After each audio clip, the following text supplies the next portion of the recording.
So this is my guest, Vincent Clohessy, love and relationship coach from London.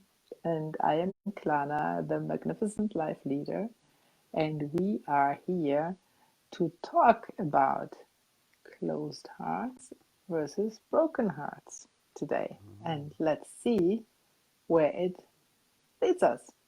Yeah, it's you know, recently this came into my awareness, Klana, that invariably through the course of living a life, we meet people, we fall in love, we have relationships. Some of them last a lifetime. Some very fortunate people fall in love when they're very young and then they marry and they live happily ever after. The rest of us, we invariably meet people, fall in love, and then it doesn't go the way we would like it to go, and we can be left broken-hearted, Yeah. and it can cause us to close our hearts, and then it makes the prospect of falling in love again in future heavily reduced. Mm-hmm. But it doesn't need to be that way. You can alchemize a broken heart into a heart that's actually bigger and bolder, more courageous and more loving. How That's so? that's the conversation that I want us to have. Oh, I'm so curious. Yeah. What do you want to contribute on that? The first thing is just to push the idea that there's maybe like a narrative,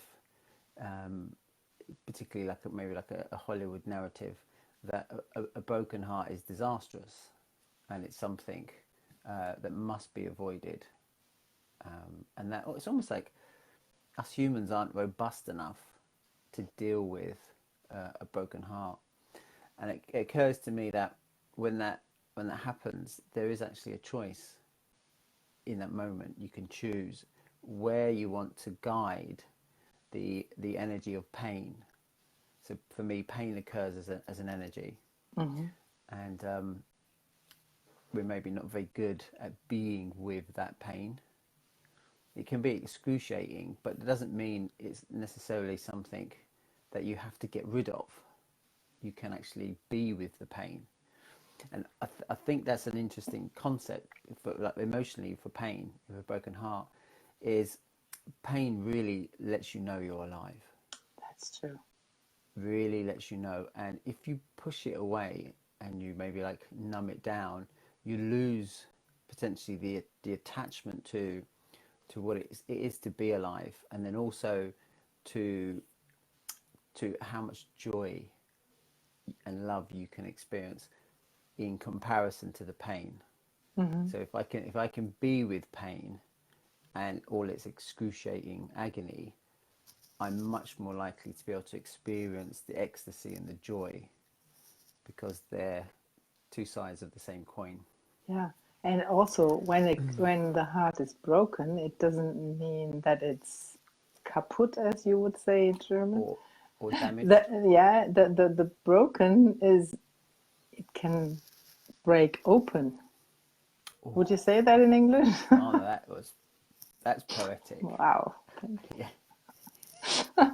Oh, this new side of Yeah, mine. that's opened up my heart. Yeah, Oh my it breaks goodness. open. Yeah. Yeah, exactly. I had that in my life at least once. And Mm. so the heartbreaking situation helped me really. Since after I overcame the drama of the whole thing and the pain, it opened my heart up. How so? Yeah. So yeah, Opened because it how? that's a good question. I was more able to really open up to other people and to myself, of course, because now I can talk about one of my most important topics, the self-love. It always starts with yourself. You Yeah. cannot have an open heart towards somebody else if it's close to yourself, Interesting. So if your I would heart's say. closed to Yeah, yourself, you can't have it open for yeah, somebody else. yeah. Yeah. Yeah. that there is the distinction between the closed heart and a broken heart. It's it's like when we break a leg, Mm. um, when the bones heal, they fuse back together, and at the point of fusion is the strongest part now Mm. of the bone, and it kind of feels like having a closed heart, you haven't created that fusion, that healing. But when you have an open heart, after having it broken, there's a understanding, if you approach it this way, that you're more resilient than maybe you thought you were, Mm-hmm. and actually you can get through a broken heart. So it no longer becomes a fearful experience to avoid. And I'm aware of this. There are people who are closed, and that closure is the protecting of that that closed heart.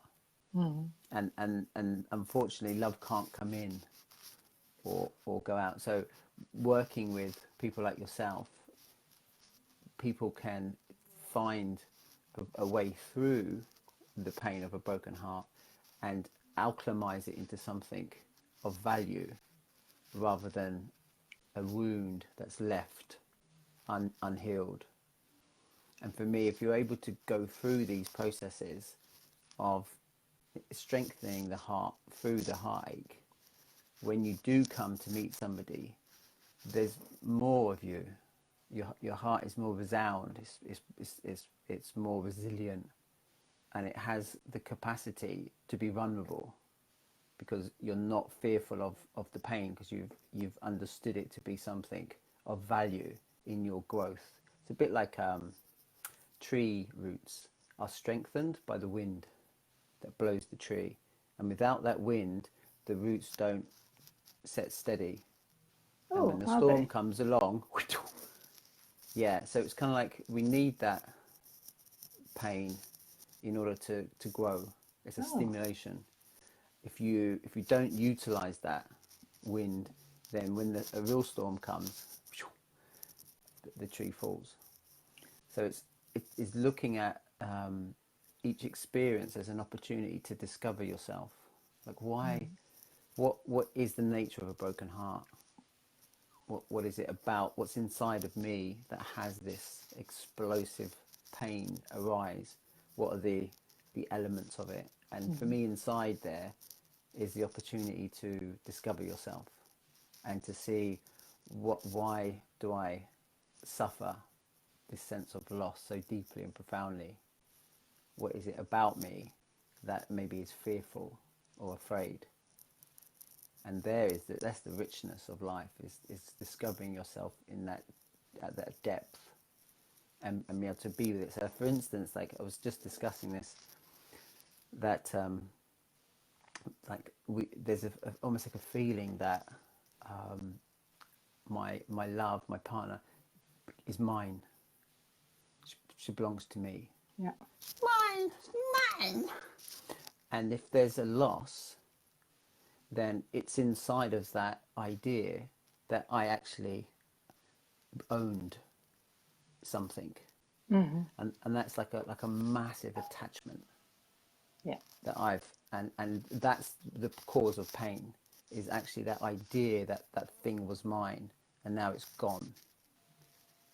And to me, it's a great lesson to look at that type of attachment, which is the root of the pain, and Mm-hmm. actually to realize that I don't own anybody. The only thing I own is my own volition, and that's it. Yeah. Everything else is a gift. And being able to love fiercely, for me, having had hearts broken, is the broken hearts and using that energy productively. What allows me to turn up fully naked, like fully vulnerable, ready to love with everything, and not in the back of my mind being a little bit kind of like guarded, a Mm-hmm. little bit concerned, a little bit worried that I won't be able to deal with any potential pain. And conversely, what that does is that means there's just a lot more love. in the space. Yeah. So it's like a win-win to be able to use a broken heart, alchemize it into growth, into being more resilient and being stronger, knowing yourself deeper, and then being able to offer that to the next person who happens to come along. Yeah, I think everybody has experienced a broken heart at some point. And what you said before, it's really mostly out of attachment. If you are not attached, life is way easier. Mm. But Mm. this is something that I learned only in about the last 10 years. So this is a progress and a process. We are not educated like that. Mm. All the novels, all the movies, everything is around that love and romance and broken heart. If that's the drama, Mm-hmm. and somehow it's also good because it's more exciting, isn't it? Exciting how? Yeah, some people are even somehow or seem to be addicted to the drama, Mm. to these broken heart stories. And Mm. I think I was not an exception Exemption? Mm-hmm. Or uh, both exception? be, be, be in my former life. Mm-hmm.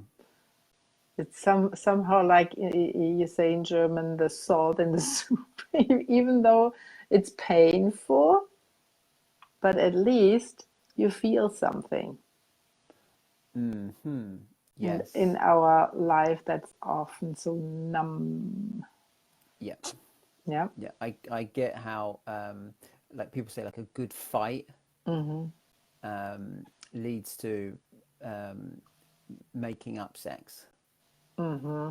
and there is that kind of pendulum from pain and suffering to pleasure and joy. Yeah. I get that it's like a roller coaster, up and down, and there is it brings a lot of energy. The, I wonder how sustainable that is though. That's the question. Yeah, Exactly.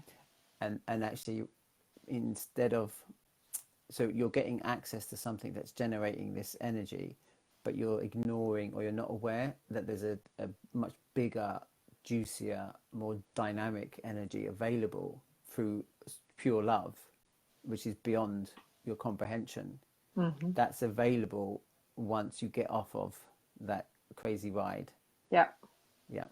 And once you get off of all the ideas you got infused by through your whole life, from starting from parents through society, how a relationship should be. Mm. Mm. So I always think it's a good thing to learn not being attached, and Yeah. to really, as you just said, be open and really have find that unconditional love. Yeah. And that's not so easy when we are so full of that other concepts. Yeah. Yeah. It occurs to me that the antidote to attachment is trust, Mm-hmm. and it's like if I'm with somebody and they being with them generates really amazing feelings for me, feelings of joy and connection and love and sexual fulfillment. All these things are wonderful, and the attachment can be, I need this, I need to have these things in my life, and there's the attachment where I believe that that's the only place I'm going to get them, and maybe it's the only time I'm going to get it. And actually, through trust, I can trust that these things are coming my way in future, and that there isn't a limit to it. That actually, I don't need to hold it and smother it and capture it, and then control it. I can actually be at peace with. I get the pleasure and the privilege of having this experience now, but I'm not entitled to it. It really is just a gift that occurs, and then that allows me to feel less attached and to actually feel trusting of myself that I'm going to be okay. I have enough in me to keep myself okay without those things. Yeah. And so when I do experience them, there's a freedom of and a joy, because I'm really understanding just how special it is to be experiencing this right now, but it can be gone in a flash, and if it is, that's okay. Because what I don't want to have is a concern that I'm going to lose it, because then I'm not enjoying it. I've got this thought of like, this could be the last time. Yeah. And I'm not truly In the taking. moment. Yeah, I'm in a thought, a worry, a fear, Yeah, which is the attachment. And trust really is just being at peace with everything is going to be absolutely fine, whichever way it turns up, and I'm going to enjoy whatever turns up. And to me, that's a much healthier way to approach things than having that closed heart and being fearful of not getting what I need and what I want. Yeah. Thank you, Vincent, for being here. Thank you for giving me the opportunity to talk about what I love, Klana. So thank you. Yeah. Always a pleasure. Because that's what we want. We want to make people happy, and we want them really to have good relationships. Yes. So that they... It's a happier world. Yeah, exactly. Magic. Bye-bye, Okay, thank everyone. you, Klana. Ciao, ciao for now. Bye.